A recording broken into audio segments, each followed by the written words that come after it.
What's up, y'all? Dr. Lindsey Matthews, can too here. And I'm sorry you get this weird angle from me if you're watching the YouTube recording. I have snuck into another room and crouched on the floor trying to get this podcast out to you. Anyways, y'all, welcome. Episode 266. And this episode is all about tracking your cycle while you're breastfeeding and possibly trying to get your toddler to wean with the intention to optimize fertility and make another baby. Because that's been a question that's come up recently, more times than one. And usually, when I have multiple questions um, around the same topic, then it's time to put that out there in the universe. The universe is calling. Before we dive into that, y'all, the new website live April 1st. So that's tomorrow. I'm recording this March 31st. So it should be available to you. Please, please, please go to birthfit.com. Check out our new website. If you are not inside of the BirthFit community, join us. If you are sitting on the fence and you have not taken the BirthFit Coach course, which is now called the BirthFit certification, then you need to get in there. You need to do that. Your community is waiting on you. Y'all, the BirthFit certification is open to coaches, chiropractors, physical therapists, midwives, doulas, OBs, birth workers that have that wear any hat out there. You can be a traditional midwife. I would love to have you in there. We've had radical birth keepers inside of the BirthFit certification, formerly known as the coach course.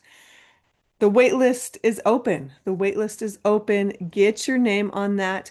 Early enrollment starts May 1st this year, and our fall cohort kicks off with live calls September through October, and we wrap the first 2 weeks in November because we're going to be done by the holidays. You can submit your quiz, you can do all the things, get listed on the directory. You can be BirthFit certified coach, BirthFit certified practitioner by the holidays. So let's make it happen.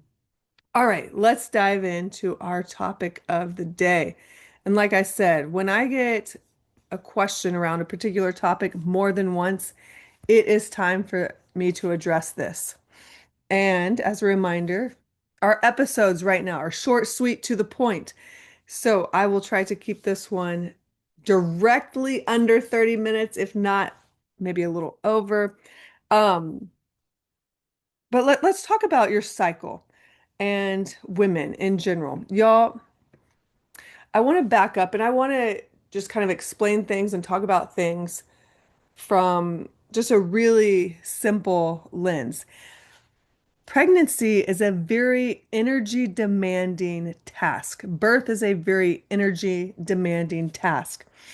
Breastfeeding is very energy demanding. And for example, like we've talked about protein in the past, your need for protein goes up trimester by trimester, literally. And then in the fourth trimester, breastfeeding, your need for protein is more than the first trimester, more than the second trimester, more than the third trimester. It's literally the most when you are breastfeeding. Um, some women, and I say this, and I want to paint this picture that pregnancy, birth, breastfeeding, especially in that fourth trimester, is very energy demanding. And think about like it is a new task your body is mastering, is becoming skilled at, both you for you and baby. And I want you to see this picture because um when all of our energy and our capacity and our nervous system is rewiring and regulating and integrating in that fourth trimester, a reproductive cycle may not be of top priority, right? If we think about this, our body is always doing things for us, is always prioritizing our safety. So if our body is not optimizing, let's say, fertility, not optimizing a cycle, it is because it is prioritizing our safety and the safety of our newborn right there in front of us. And for some of us, a cycle's not gonna like every keep in mind, everyone is so different. We've come from different, our maps of the world are different. For those of you that have taken a class with me, you know I love to say that. But all the things that make us unique, our mother's own nutrient, vitamin composition when she had us, our birth, our makeup, our genetic makeup, our environmental influences, all of that goes into our overall health. And each one of us is so unique. So before we get into it, if your period comes back at 6 weeks or 2 years, there's no right or wrong here. It literally, from what I have researched, literally could mean nothing if it comes back at 2 years, or it could mean you're severely depleted. But just keep that in mind, like neither is right or wrong. So don't take it as a punishment or you're bad or you're doing the wrong things if your cycle is not back. Um, it's been interesting because I'll share if initially, you know, I I'm somebody, I'll share a little bit of background for me. I'm somebody that has all like I do get acupuncture regularly, I get chiropractic regularly. Um, and I'm somebody that has always been told, especially in the Eastern medicine acupuncture lens, that I need to nourish my my body's energy and my kidneys and my spleen, and some might call it adrenal fatigue. I've been told that a couple times in my life. And I have a whole thought on adrenal fatigue, but I might save that for another day. And my thought is this, right? Like I grew up with, I'll share a little bit of it. My thought is this, I grew up diagnosed with asthma by 18 months. So I was being fed antibiotics, steroid inhalers, that sort of thing. And if you are constantly pumping a system with a corticosteroid, a steroid, you're constantly turning on the adrenals. So of course they're going to burn out. So I've had to do a bunch of unwiring, retraining of my body throughout my whole life. And, that touches on the gray hair. I had definitely premature gray, and y'all see my hair. Um, but when people comment on the internet, oh, you have a deficiency in copper, y'all, it's much more than a one one nutrient deficiency. I wish it was that easy. Um, it goes back to the health of your mitochondria on the cellular level. And your mitochondria is passed on from your maternal lineage. And you look at my mom, very like that story of work your ass off. You got to work to be paid. Um, Overworked, that like adrenal fatigue. That's the cycle I'm breaking in my family on the maternal side. Carry the weight of the world as the female. Um, so it goes back to the health, your overall health of the mitochondria on a very, very cellular level. So I knew that, and I'm going to circle back. So I knew that in pregnancy, I knew that in conception, which is why I took 2 years to prepare for conception and really nourish my body. I knew that growing a human would be a monumental feat. Like it requires a ton of energy. Um, and so I made sure my boundaries, my 7 pillars, I honored them like crazy. And I knew I needed to take time off postpartum because I knew the energy demand of breastfeeding and I really wanted to establish that relationship. And I knew there was going to be need to be some integration time postpartum.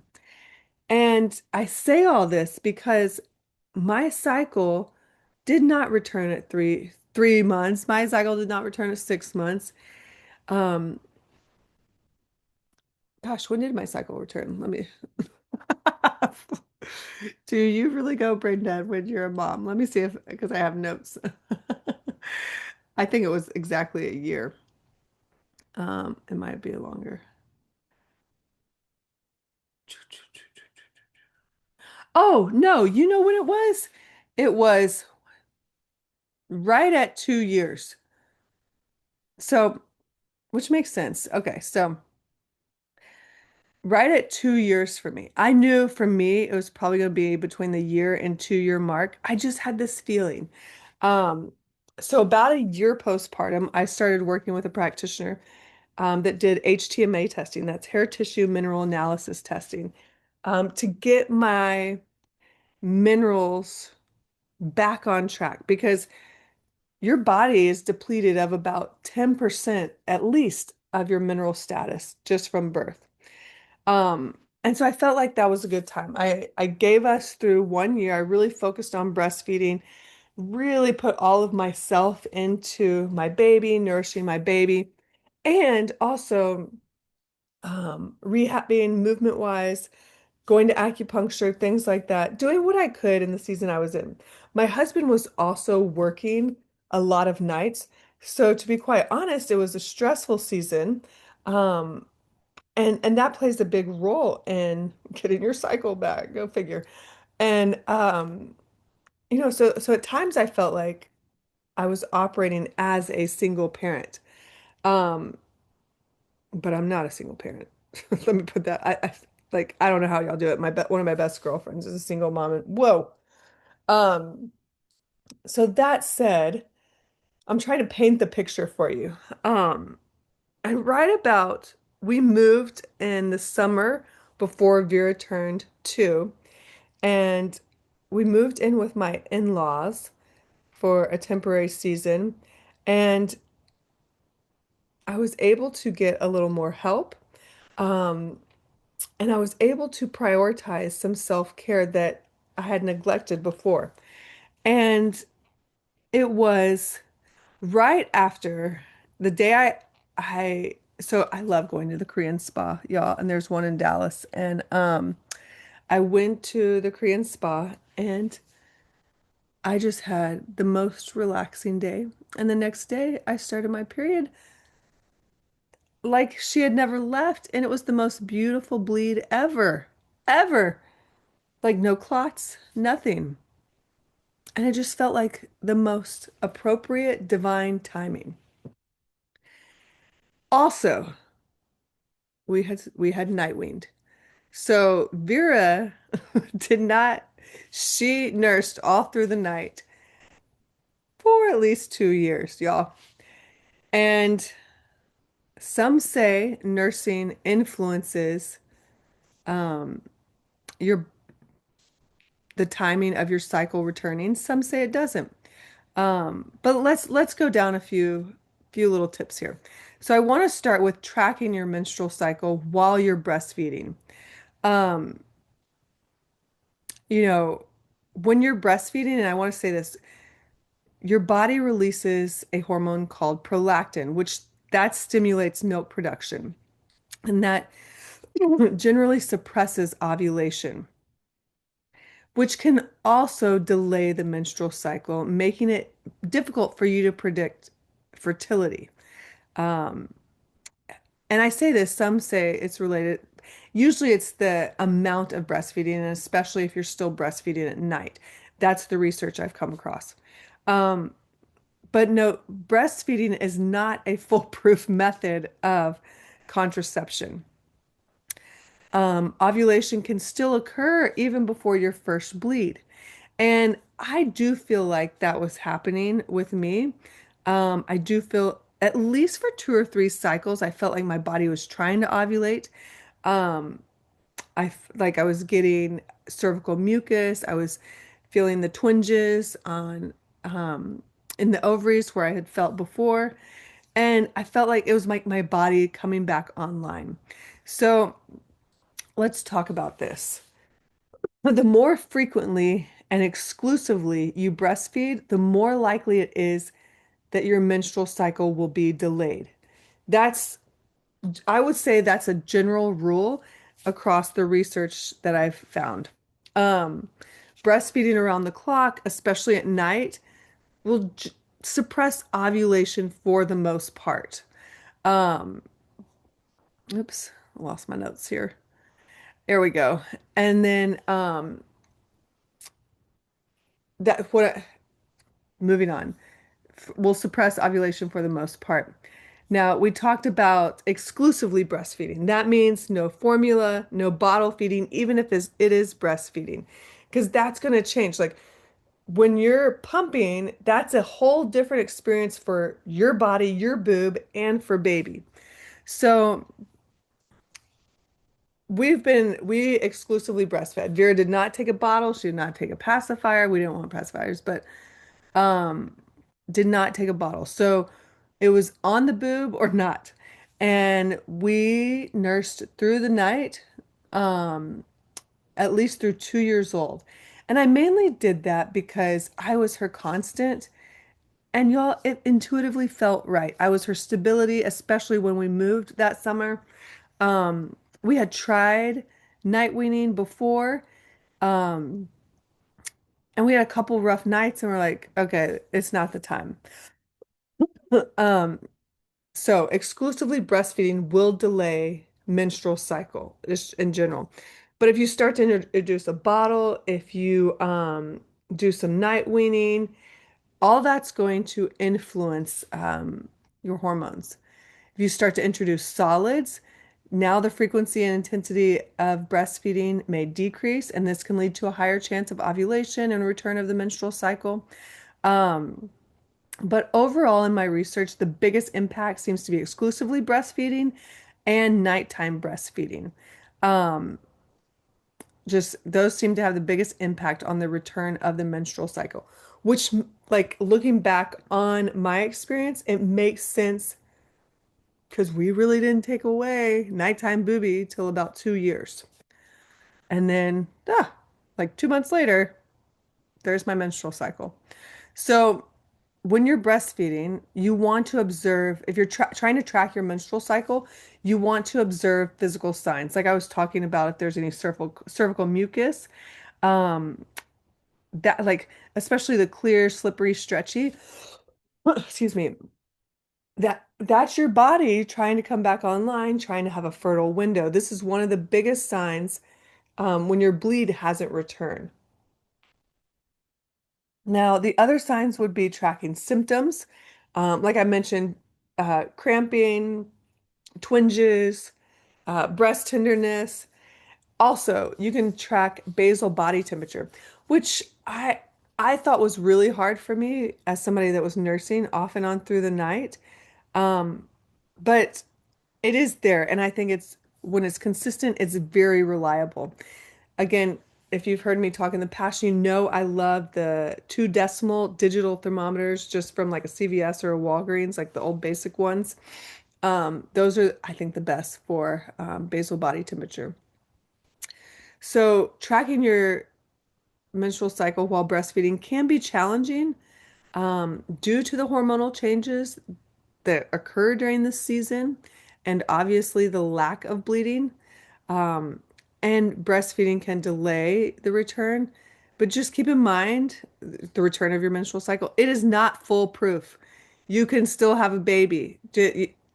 Like there, this is why I've seen moms get pregnant at 6 weeks, 8 weeks, 12 weeks postpartum and be like, didn't know I was fertile, thought I was, exclusively breastfeeding, and oh my gosh. So start to tune in to your body as a whole. Look for other signs and symptoms. And if you can, track your basal body temperature. And I think that's where you start as far as tracking your cycle. Okay. The other thing I'll say before we get into tips. Let me just hit this. If you're trying to conceive, um,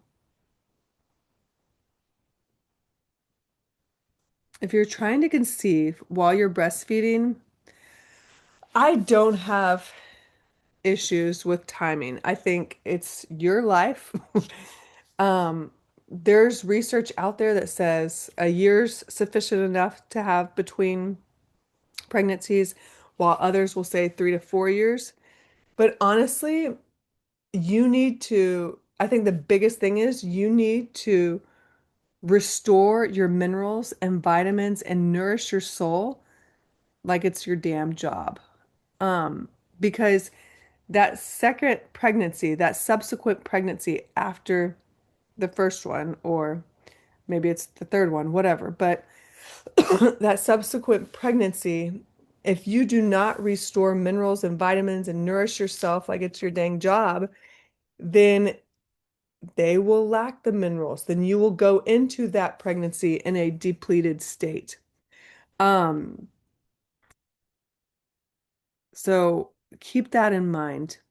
Um, let me hit this. Okay, we've already talked about breastfeeding not being a foolproof method. Um, if you are if you really want to do the family planning thing and have babies 2 years apart or less, then you got to pay attention to your nourishment and nutritional status, what we just hit.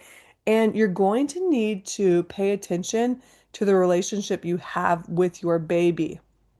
Um, because some say if you want to breastfeed through the pregnancy and tandem, you are really going to need hella nutrients. You're really going to need to um, minerals, vitamins. A private chef would be amazing. But you're really going to need to dial it in. Um, Also, with a baby under 2, as you know, they're still very much in that impulse stage. They're figuring out that they have a different opinion than you, like especially if they're around 2, 2.5. And so they're not cognitively aware as compared to a child that's like 3 or 4, and you're explaining to them that they have a brother or sister on the way. So not only are their relationship with breastfeeding, the booby, new foods, all of that changing, the relationship with you, the mother's changing, their relationship with um, father, partners changing, and then all of a sudden they're going to have a new baby brother or sister. Don't be so hard on them. Give them space. Um, the fourth thing I would consider here, if you're trying to conceive, is your nervous system. And your nervous system is the master controller of your whole body. And this is why I say you've got to nourish yourself. Your nervous system has got to feel at home. It's got to feel loved. It's got to feel supportive. So if you aren't receiving nervous system based chiropractic care, I would start now. I would start now. Um, those are like 4 things I would consider if you're trying to conceive while breastfeeding. Okay, so let's move on. Personally, I like I think the 2 year between babies would be a minimum. And personally, just on paper, I like a 3 year gap.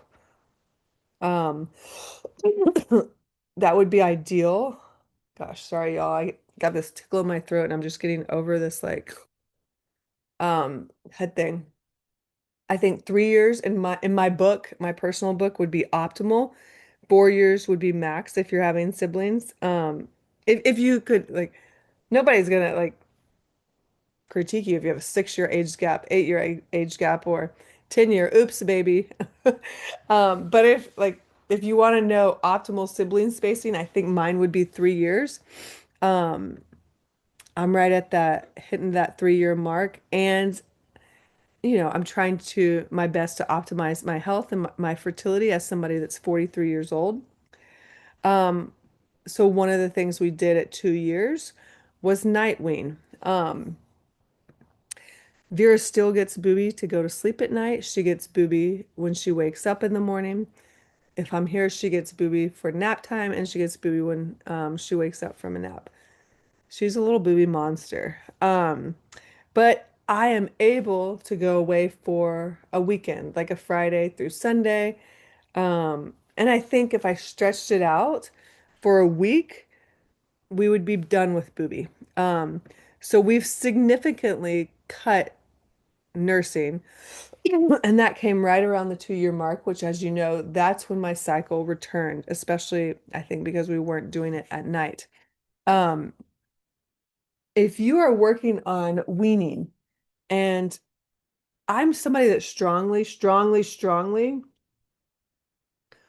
recommends nursing through the night through 12 months for that first year postpartum. I think it's has huge cognitive development benefits, emotional development benefits, nervous system regulation. Oh, there's so much benefit through nursing through the night for that first year. If you're past the first year and you want some weaning tips, here they are. Start with a day session first. Um, I think this proved easier for us, smoother for us than trying to night wean at first. And if you think about it, yeah, that makes sense. Nighttime is like the comfort zone. Um, so instead, what we did, because she was used to nursing all the damn time, we dropped nursing in the car, which also helped me get places faster. Um, so drop a day session first. Um, then you also start, this happened in tandem for us. Start to set clear nursing boundaries, like we only nurse at home, or nursing stops when this timer goes off, different things like that. Especially if they're two, they're starting to comprehend very minimally boundaries and things like that. Um, if you are really trying to night wean, um, or wean in general, then I would suggest allowing father, husband, partner, to take night duty. I've known some families that have dads taking night duty, and after 3 nights, night weaned. After 7 nights, night weaned. Um, it's up to you. Vera does well, like 1 night a week, 2 nights a week now, she'll sleep with just Papa, and I go in the other room and I get a full night's sleep. I nurse her to sleep and then I get up and go. That's what works for us. You have to do what works for you. Um, then another thing that works is shortening the sessions. Um, Vera would love to nurse for an hour here and there sometimes and just hang out with Booby. She'll talk to Booby, she'll kiss Booby. But we started to say, okay, 1 more minute, or nursing for, you want Booby for 2 minutes? That way she knows there's an end in sight. There is a short nursing session. Um, I thought this was very brilliant. This was given to me, another tip from another mother. Load up on physical connection. Um, when you're nursing, if you have not done this, start to implement things like rubbing their back, rubbing their hand, rubbing their arm, something else, rather than just nursing. Um, that way, that physical connection piece carries over into the non-nursing sessions. And Vera will lay there, and sometimes at night when she wakes up, she'll have me rub her arm and tell her a story about a princess. And sometimes that gets us back to sleep. Not all the time, but sometimes. Um, the other thing would be have distractions ready. Really good distractions for us are raw milk. She loves milk, so we keep that readily available. she also like now she's starting to explore lots of food. So she loves bacon. She loves protein pancakes. Those are great. Um, I don't know. Somebody else used this, but I have mixed reviews about this. Um, I don't love saying, "Hey, big kids do this." Um, but I think, pointing out that oh, that kid, if you're around if you have older siblings, this might be helpful. Hey, see how Joey does this or something. That might be helpful in creating some sort of big kid story. Um, but I think in general, if you can weave the story to be aspirational, not about a loss, that's where you frame it positively. Um, if they're teething, if there's high stress periods, major changes, illness, that's not the right time to night wean or um, do weaning in general. And that's one reason why we kept the night nursing is because we knew we were moving in a month. It worked for a month and then it didn't. And we knew that was going to be a big change. And yeah, we decided, okay, let's keep night nursing. Um, be prepared for big feelings and validate your kids' emotions. Somebody told me you need to be emotionally ready for weaning more so than your kid because you're going to have to honor the boundaries or stand firm in the boundaries. And that's hard, especially when we did night wean, she was fine. So when we officially night weaned again at 2 years, she's slept with Papa for 2 nights in a row, and then I came back in there. Um, and I knew at least the first night with me was going to be tough. And I had to set that boundary. And she wanted to be up. She wanted to connect. She wanted to go look at the moon. Um, and the first time she woke up in the middle of the night with me, that was the hardest because she was upset and she was crying. I said, it's okay to cry. We can have big emotions. I know you're sad that Booby needs to sleep during the night. I'm sad too. And we can still love Booby and we'll see Booby when the sun comes up. That's okay. We can be sad. So I think validating those big emotions is huge. But you got to be ready for it, mama. And the last thing I would say is if you're on if you need to wean, you want to wean, if you're like completely over it, um, be mindful of preventing engorgement. Um, drop one session, I almost say every 5 days. Don't do it every 3 days, every 2 days. Be like space it out. Um, I'm somebody that probably would have been a wet nurse because my boobs overfloweth. Um, and even when I go away for a weekend now, um, I have to self-express at least a little bit each night. My boobs are just they they overfloweth. So I want you to be mindful of that and not get any clogged ducts. I don't want it to hurt you, because that's annoying. But bring a red light with you if you go out of town. Just be mindful of that. Give yourself at least 2 to 6 weeks to completely drop weaning if you're like really adamant about it. And if you're taking a slow approach, like give yourself 6 months. And then when you make a drastic change like night weaning, give your body at least, 2 to 3 months to come back online. And if your cycle doesn't return after 3 months and you've completely night weaned, then maybe enroll some help. Like if you haven't done an HTMA, if you haven't done any labs recently, then go for that. So I think those are my thoughts overall. Um, yeah. Let me know what questions you have. This is a really, really big topic, a really and there's lots of variability and nuance to it. Like I said, I don't think there's a right or a wrong when it comes to your cycle returning. I think if we could do an HTMA test on everybody, um, maybe the ones where their cycle returns sooner, they've perhaps replenished their nutrient stores, their mineral stores a little sooner. Maybe they weren't as depleted to begin with. I don't know.